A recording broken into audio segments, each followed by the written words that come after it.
We're going to talk today about amino acid balancing, taking your cows to the next level. What are some of the benefits of supplementing lysine on production performances of dairy cows? My name is Jessica Tekippe, and I work for Agenda Health and Nutrition Solutions and Ingredients. So let's get started. So first, we're going to start a little about the history of feeding protein to cows. There's been quite a few changes in formulating for protein requirements. We go all the way back to 1945, the publication of the first NRC.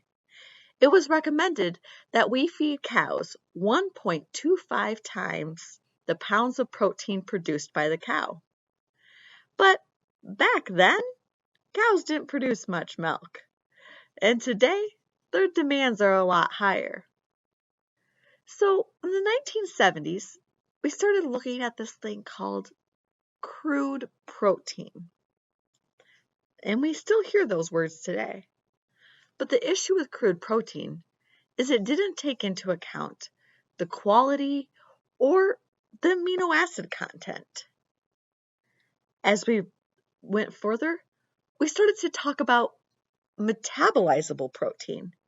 And this started to break out different protein sources, whether it came from urea versus soybean meal and understanding how it would work in the rumen. But it still didn't look at the amino acids. But now, we're starting to look at amino acids absorbed.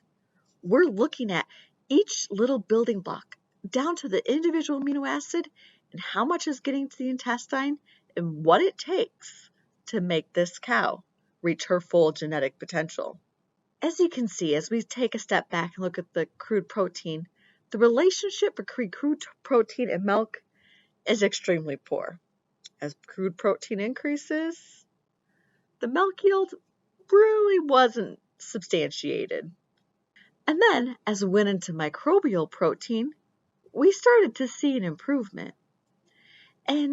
But we still just quite weren't there. As you can see, the metabolizable protein had an R squared of 0.74. Because we started to learn cows do not have a nutritional need for protein, they have a nutritional need for amino acids. And then trying to maximize production will require amino acid supplementation beyond what's naturally occurring in the feed. See, what will be the future of protein feeding?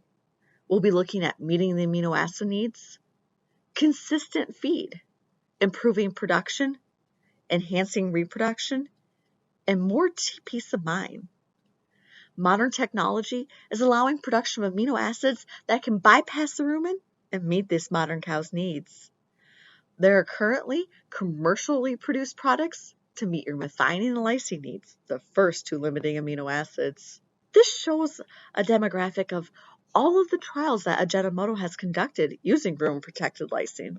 And as you can see, one thing's consistent, and that is milk production response from supplementing amino acids. So what's the objective of a rumen-protected lysine product?